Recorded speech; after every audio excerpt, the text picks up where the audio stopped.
네, 안녕하세요. 우리 정치 모임 기획을 진행하고 담당하고 있는 유명종입니다. 제너럴리스트라고 이해해 주시면 감사하겠습니다. 저는 2005년부터 미래학에 대해 관심이 많았었고요. 그리고 2010년부터는 대한정치운동을 현장에서 계속적으로 진행을 했습니다. 주류 정치에 들어갈 수 있는 환경이 못 돼서 대한정치를 이렇게 고민을 했는데 갈수록 대한정치의 필요성이 많이 느껴지고 있는 그러한 시대가 되는 것 같습니다. 그러면 대한정치를 하려면 어떠한 이슈로 정치운동을 해야 될까를 고민을 하면서 이 프로젝트를 기획을 하게 됐고요. 그래서 오늘 주제는 기후변화와 다음 세대 정치 플러스 경제라고 하는 주제로 발제를 해보도록 하겠습니다. 전 세계적인 기후변화 피해 현황입니다. 보시면은 전 세계가 기후변화에 다 노출되어 있다, 이렇게 봐도 과언이 아닙니다. 근데 이 기후변화 이슈는 어떤 특정 국가가 주도한다고 해서 되는 이슈도 아닙니다. 그렇기 때문에 이 기후변화 이슈가 상당히 글로벌한 이슈이면서도 각 국가의 개별적인 정치 상황에 의해서 일본 이슈로 부각되지 않는 그러한 한계성도 담지하고 있습니다. 우리나라에도 기후변화 기상이변이라고 해요. 기상이변에 따른 피해 현황이 있고 소방방재청 자료에 의하면 2010년까지 1조 거의 2조 원 가까운 피해가 일어나고 있고 이 피해가 지금 계속 증가하는 추세다, 이렇게 보시면 될 것 같습니다. 그래서 기후변화 이슈는 단순히 정치 사회적인 이슈가 아니라 결국은 생존의 문제, 경제의 문제, 먹고 사는 문제에 연동이 되는 이슈다, 이렇게 보시면 될 것 같습니다. 유엔의 지속 가능 개발 목표 17가지가 있습니다. 저는 다음 세대 정치운동을 위해서는 바로 이 이슈에 적극적으로 대응할 수 있는 그룹이 정치적 주도권을 확보할 것이다, 저는 그렇게 생각을 하고 있습니다. 지금은 아직도 우리나라는 정리되지 않은 과거사와 남북 문제에 발목이 잡혀서 사실 이러한 글로벌 어젠다가 주류 정치의 주요 이슈가 되지 못하는 것이 사실 매우 안타까운 현상입니다.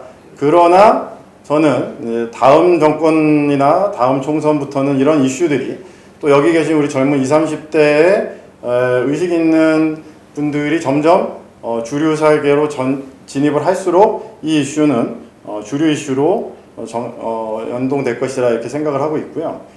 유엔의 지속가능 개발 목표 17가지 중에서 기후변화 대응은 13번째 이슈로 되어 있습니다. 하지만 기후변화 대응과 관련되어진 이슈를 제가 뽑아봤는데요. 6번 이슈, 깨끗한 물과 위생, 7번의 청정에너지, 11번 지속가능한 도시 공동체, 12번 지속가능한 소비와 생산, 14번 해양생태계, 15번 육상생태계, 17번 글로벌 파트너십까지 사실상 유엔의 지속가능 개발 목표는 전부 다 거의 절반 이상이 기후변화 대응과 연동이 되어 있다 해도 과언이 아닙니다. 그리고 앞서 보여드린 이 기후변화 피해 보시면 아프리카는 기후변화 피해가 거의 안 나타난 것처럼 보이는데 사실은 기후변화 피해에 있어서 굉장히 직격탄을 맞고 있는 것은 저개발 국가입니다. 왜냐하면 이 저개발 국가는 유엔의 지속가능 개발 목표 1번, 2번 빈곤 종식과 기아 해결에 있어서 직격탄을 맞는 그룹인데요.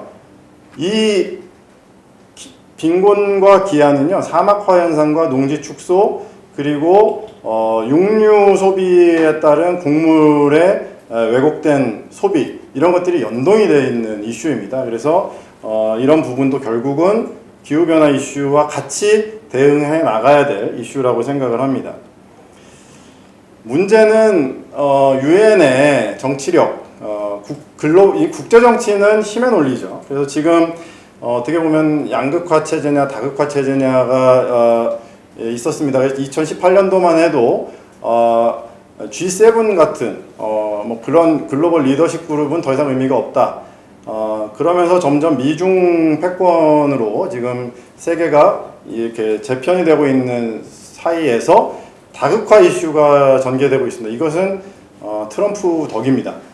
트럼프 덕분에 다극화 체제가 가속화되면서 유럽 섹터 그리고 인도 그리고 강소국가 연합체들, 뭐 한국이나 호주 이런 쪽이 사실은 이제 새로 각자 자기 목소리를 내면서 이 미중 간의 균형을 잡을 수밖에 없는 구도로 지금 전개하고 있거든요. 그래서 결국은 이 힘을 잃어가는 유엔의 국제 정치 이런 상황 속에서 기후변화 이슈에 대한 글로벌 주도권을 어느 나라가 잡을 것이냐, 이것도 상당한 중요한 주제가 될 것이라고 생각합니다. 그래서 약한 유엔, 강소국가 대한민국 이렇게 한번 생각을 해봤습니다. 영광스럽게 역대 유엔 사무총장 총 9명 중에서 우리 대한민국이 8대 사무총장을 배출했다는 것. 역대 유엔 사무총장의 나라를 보시면 노르웨이, 스웨덴, 미얀마, 오스트리아, 페루, 이집트, 가나, 대한민국 뭐 이런 순서로 지금 되고 있죠.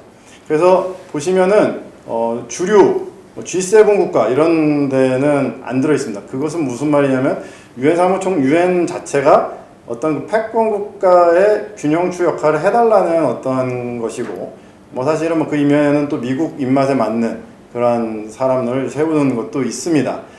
그러나 저는 우리나라 이 옆에 있는 지도를 보시면요, 이 지도는 사실은 뭐 다른 지도가 아니라 우리나라가 FTA를 추진하거나 추진을 한 국가 리스트입니다. 우리나라가 사실은 이 개별 국가로서 사실 전 세계 어떤 주요 경제권에 있는 나라들과 거의 대부분 자유무역 협정을 맺었죠. 이것은 무슨 말이냐면 우리나라가 마음을 먹으면 어느 나라와도 협상이 가능한 어떤 그러한 중간자적인 위치를 점할 수 있다라고 하는 의미입니다. 다시 말하면 우리나라 정치권이 만약에 기후변화 이슈를 주도적으로 전 세계적으로 추진해 나간다면요, 이러한 형태의 네트워크를 우리나라가 주도할 수 있습니다.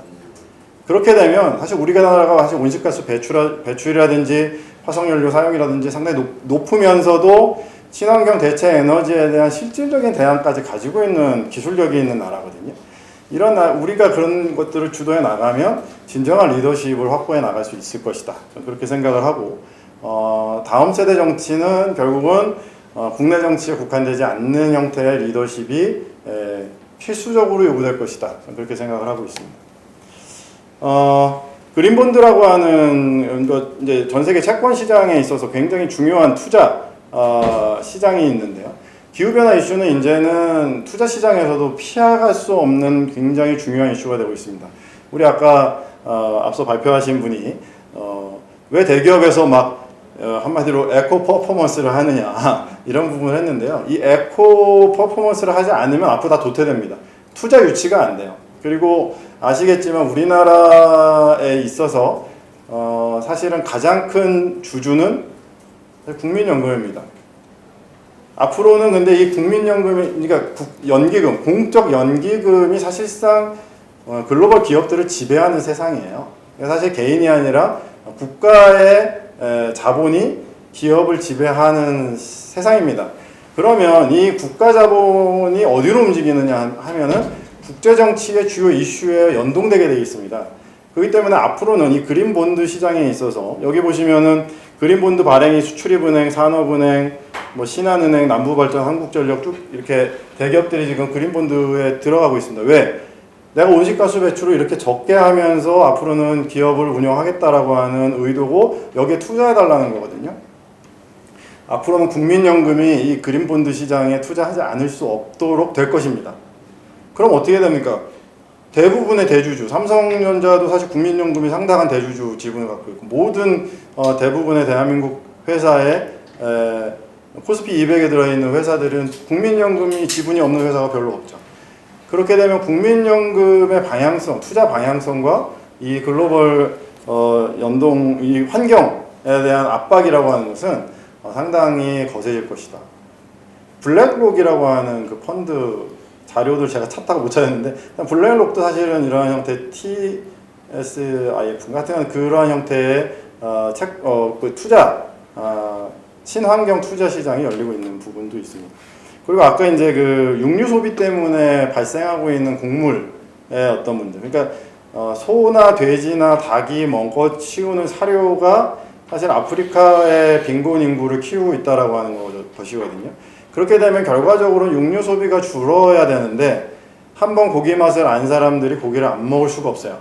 그렇기 때문에 육류 시장은 육류 시장대로 존재를 해야 되기 때문에 생긴 시장이 대체 육류 시장인데 이 규모가 얼마나 커지고 있는지 나타내주고 있는 지표입니다. 예, 2020년도에 식물성 고기 시장만 30억 달러, 3조가 넘어가고 있죠. 그래서 디보션 푸드라고 하는 이 스타트업 2018년도 10월에 세운 스타트업이 사실은 상당히 이렇게 각광을 받고 있다라고 하는 것입니다. 앞으로는 그래서 우리가 기후변화 이슈에 대응하면서 이런 형태의 대체 비즈니스 스타트업들도 많이 생겨나야 될 것이라고 생각을 하고 있습니다.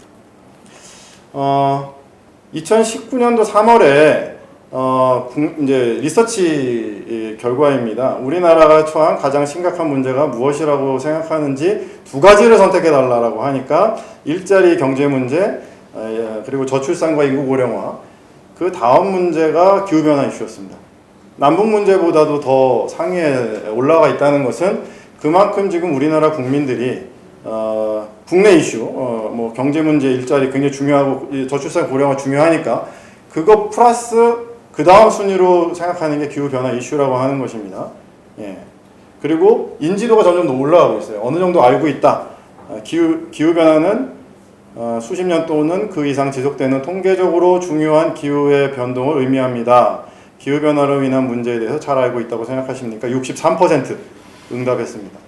상당한 수준입니다. 그러니까 제가 봤을 때는 이 63% 중에는 상당한 젊은 층들이 있다고 생각하고요. 지난해 그 한국의 10대 수출 품목과 관련된 기후 규제, 반도체, 자동차, 뭐 여러 가지 분야에서 규제가 들어가고 있습니다. 특별히 유럽연합에서는 그린딜의 주요 정책과 목표가 이미 정해져 있기 때문에 앞으로 유럽에 우리가 제품을 생산하거나 수출을 할 때는 이 유럽의 표준을 따르지 않으면 안 된다라고 하는 거예요. 그러니까 어떻게 보면 정책 방향성이 단순히 기후변화가 환경부가 다룰 이슈가 아니라는 거죠. 저는 기후변화는 기재부에서 다뤄야 되고 그리고 국무총리실에서 대통령실에서 직접적으로 챙기면서 이것이 미칠 정치, 경제, 글로벌 이슈를 어떻게 다뤄야 되느냐를 굉장히 면밀하게 준비해 나가야 된다고 생각을 합니다. 그래서 결과적으로 지금 현재의 어떤 주류 정치가 간과하고 있는 이런 이슈들을 누가 주도할 수 있느냐? 네, 결국은 제3섹터에서부터 다시 시작을 해서 제3지대 정치운동이 일어나면서 결국 주류 정치에 영향을 미치게 될 것이다 라고 하는 부분을 생각해 볼 수가 있겠습니다. 그래서 뭐 녹색당, 제가 뭐 녹색 당원도 아니고 뭐 녹색당의 지지자는 아니지만 기후변화에 눈 감은 정치가 기후위기의 주범이다. 참 좋은 모토 아니겠습니까? 네, 그래서 정말 우리가 이 환경운동이라고 하는 것이 환경 문제에 국한된 것이 아니라 정치, 사회, 경제, 글로벌 이슈에 다 연동되어 있다라고 하는 것을 우리가 생각해 봐야 될 것입니다. 그래서 저는 우리 정치를 시작해야 된다라고 생각을 하고 있고 생활 정치가 진행되어야 된다라고 생각하고 있습니다. 사실은 다준다연구소나 우리 정치 모임은 정치 운동을 하는 팀이죠. 거기서 하는 이 토론에 오신 여러분들 자체가 바로 정치 운동에 직간접적으로 동참하는 것이라 생각하고 있습니다. 저는 이런 목소리들이 계속적으로 많이 모여지고 작은 액션들, 우리 청소년부터 장년층에 이르기까지 작은 실천들이 모아질 때 저는 이런 기후변화 이슈가 우리나라 중심 어젠다로 자리매김을 하게 될 것이고 이것이 우리나라 주류 정치의 주요 어젠다로 설정되는 순간 세계의 어떤 글로벌 기후변화 이슈에 상당한 기여를 하게 될 것이라고 기대하고 있습니다. 이것으로 발표를 마치겠습니다.